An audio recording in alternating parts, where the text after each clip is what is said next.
Makanya kita itu dalam berumah tangga, Pak, jangan melihat kecantikannya. Dasarkan atas dasar cinta kita itu akhlaknya. Ya Bu ya, berdasarkan akhlak, bukan berdasarkan kegagahan, ketampanan, kecantikan. Kalau yang namanya cantik, kalau yang namanya tampan, itu temporer kata orang. Dia akan sirna seiring dengan bertambahnya usia. Nih, ibu-ibu nih dulu nih. Dulu kembang desa nih. Sekarang kembang bangkai. Ya, seiring dengan usia. Dulu langsing, kini langsung. Dulu ibu-ibu imut-imut, kini amin-amin. Nah, tapi ya, dulu lesu PP-nya kecil, ini lesu PP besarnya. Kenapa kapok? Itu makanya kalau cinta kita kepada laki, kepada istri, jangan berdasarkan kecantikan dan ketampanan. Kecantikan dan ketampanan yang sesungguhnya ada pada akhlaknya. Semakin bu, semakin elok, rakyat. Betul kan Bu? Semakin sayang dengan ibu. Itu baru suami. Pak, oh Pak, Bapak sayang dengan istri Pak? Jagalah istri, jangan kau sakiti senyumnya istri, senyumnya bidadari. Betul Bu? Bila istri marah-marah, bapak-bapak tak usah bunda, kasih duit warna merah, ibu akan senyum indah. Cocok Bu? Warna merah. Lupa ibu-ibu zaman ini pokoknya penting duit. Kalau dia tak pola dapat kaki hitam, yang penting banyak duit.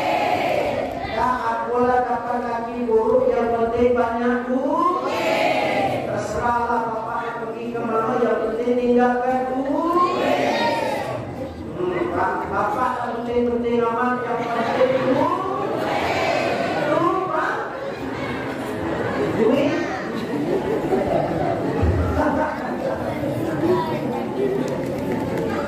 Allah sampai hatinya. Tuh. Masya Allah. Waktu Nabi berangkat, Khadijah meninggal. Sedihnya menangis, mengalir air mata. Aku juga bapak-bapak zaman ini itu ketika istrinya meninggal, kencangnya nangis itu, berguling-guling depan rumah. Iya, sebulan kemudian kawin lagi berbaru. Jadi air mata tadi air mata. Aku itu lagi berubah. Masya Allah. Satu wajib. Ada lagi yang lebih hebat lagi. Kebetulan dia terkanggo. Nah, bini terkanggo sekolah itu nikah. Bapak sekolah itu bincangnya nangisnya. Padahal yang meninggal bini terkanggo. Aku kata kawan boy jo. Yang meninggal bini kawan sekolah itu aku kau mencangnya nangisnya. Aku kata lega. Kalau setelah pena bininya cepat mati. Bini aku sampai kini tidak mati-mati. Rupanya dalammu mendoakan bini supaya cepat nanti soalnya tak ada pulang.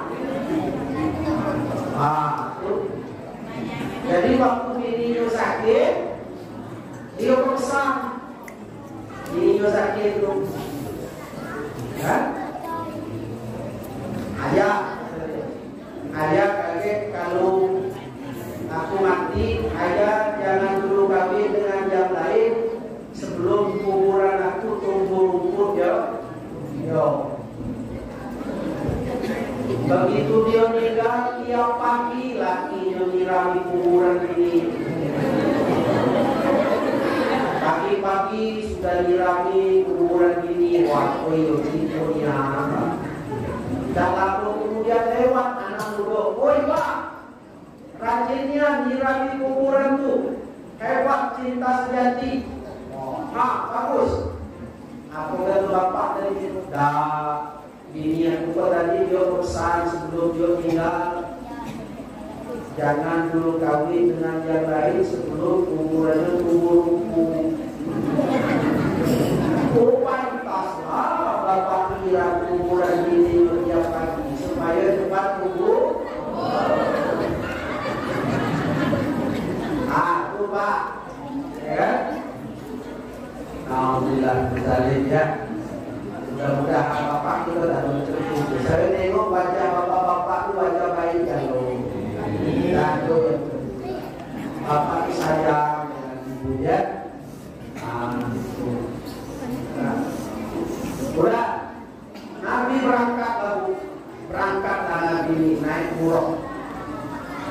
Ya, naik buruk. Dalam perjalanan itu Nabi Muhammad ini tidak langsung pergi langsung ke Palestina dah. Mampir dulu di beberapa tempat. Dan tempat-tempat yang dia mampir itu adalah tempat yang dibarokahi. Di antaranya di Bukit Tursina. Mampir Nabi Muhammad di situ dia sholat. Jibril kata Nabi, ini tempat apa? Inilah tempat Nabi Musa menerima wahyu. Ini tempat berkah. Apa pelajaran yang bisa kita ambil, Pak Bu? Kalau kita berjalan jauh, ya, kita harus mampir di tempat-tempat yang berkah. Apa itu? Masjid.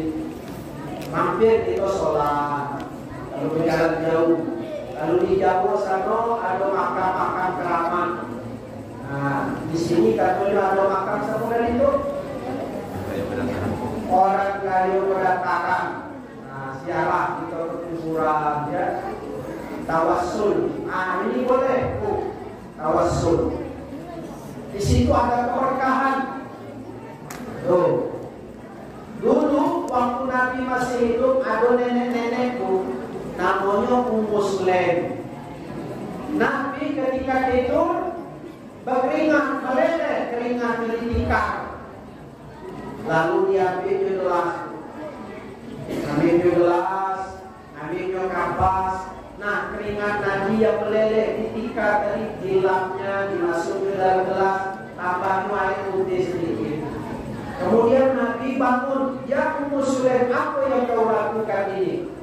Oh ya Rasulullah, saya ngambil keringatku yang keluar dari jasadmu yang mulia dalam rangka mengharapkan keberkahan. Sebagian air keringatku ini aku jadikan parfum minyak wangi. Karena keringat Nabi itu harum. Keringat Nabi itu harum. Dan sebagian lagi aku minum sebagai obat. Untuk minum keringat Nabi, nenek-nenek,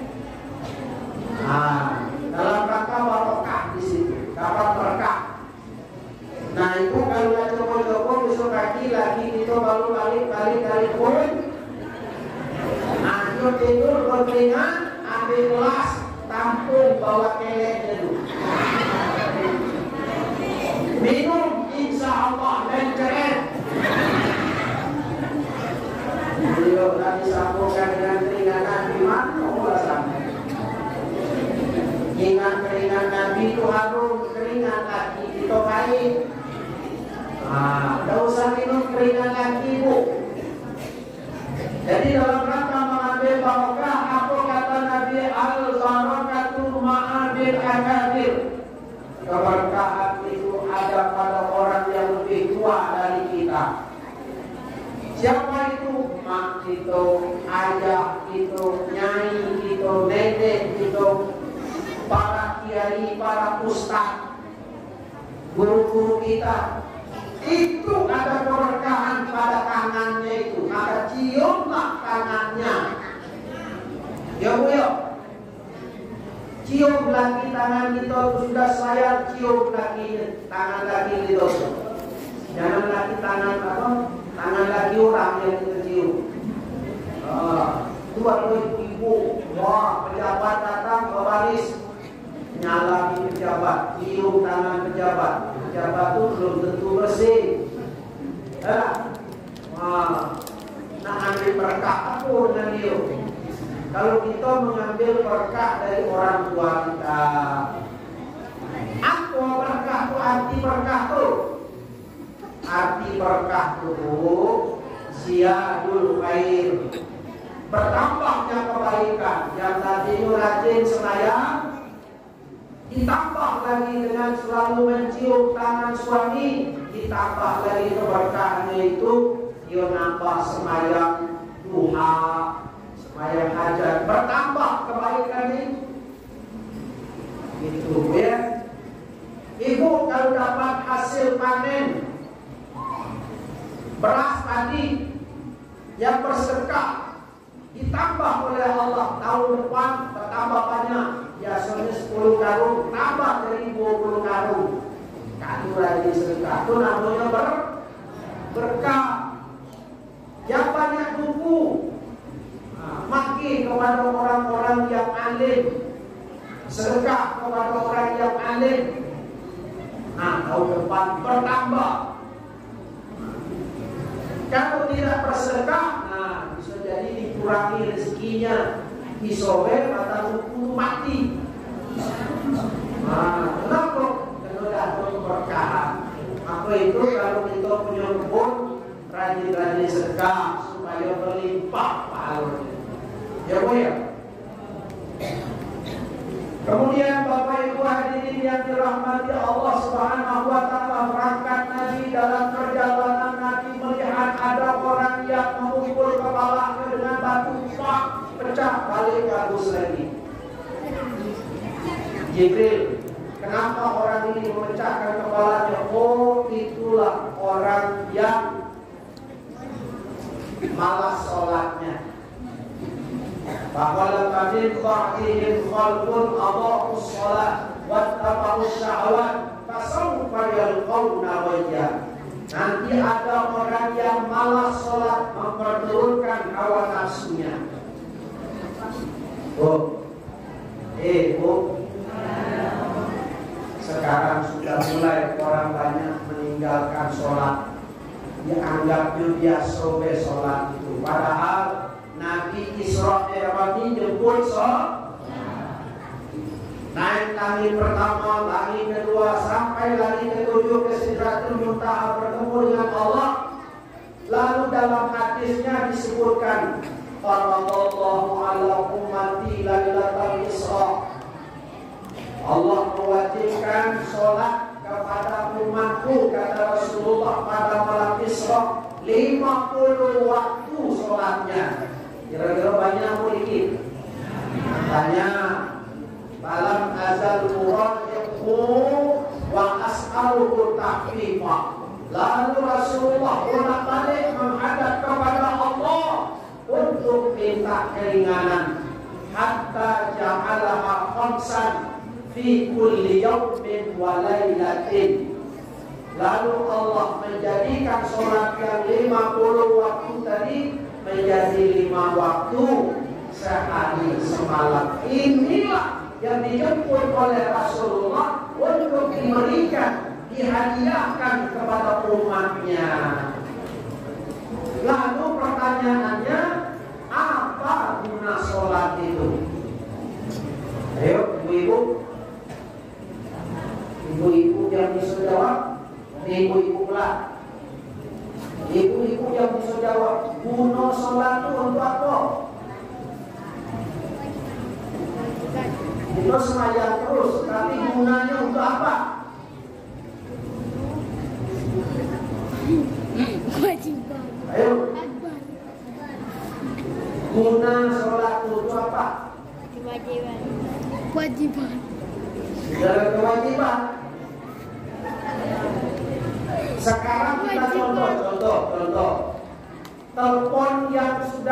nih, ibu-ibu, bapak-bapak punya telepon.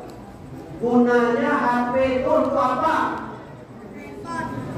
Untuk artinya untuk berhubungan. Nah, sholat ini gunanya untuk berhubungan dengan Tuhan. Untuk berhubungan dengan Tuhan. Lalu apa tujuannya? Tujuan sholat itu apa? Tujuannya kita sholat untuk mendekatkan diri pada Allah Subhanahu wa Ta'ala. Jadi tujuannya untuk mendekatkan diri pada Allah supaya kita dekat dengan Allah. Kalau kita sudah dekat dengan Allah, Allah sayang dengan kita, Allah tambah rezeki kita. Rajin-rajinlah memujuk Allah dalam sholat.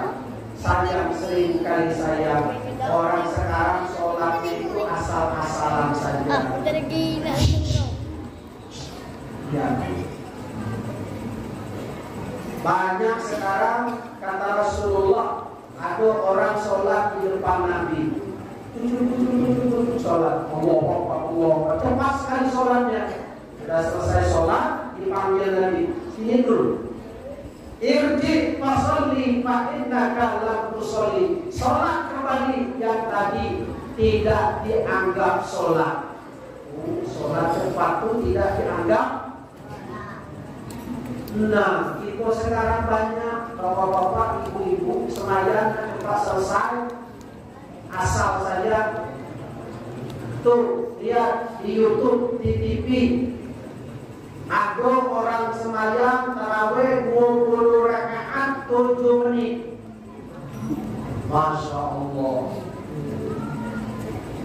Kadang-kadang sembahyang tarawih dipesan dengan Pak Imam. Kita malam ini sembahyang tarawih langsung gigi 4 yuk. Payu gigi 4 kata Pak Imam. Allahu Akbar.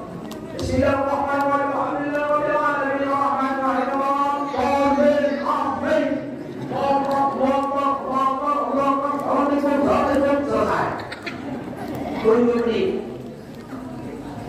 Sembahyang tarawih 20 rakaat 7 menit. Pokoknya aku kata anak SMP, bawa Pak Imam itu, beringat kalau itu sembahyang. Iya, anak SMP itu lututnya masih kuat. Lalu bagaimana dengan nenek-nenek yang asal kurang di belakang? Allah, belum sempat rukuk, imam sujud, kontak panding di belakang. Nah, ibu-ibu yang kena penyakit bagi Allah, mati.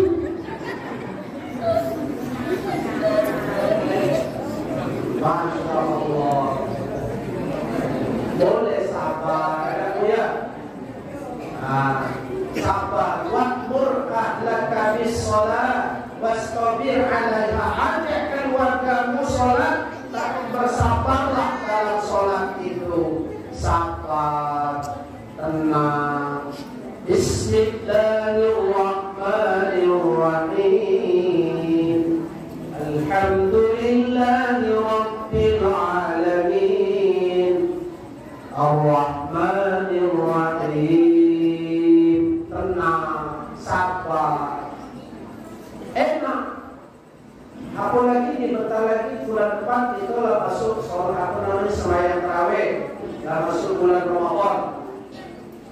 Tenang, sabar.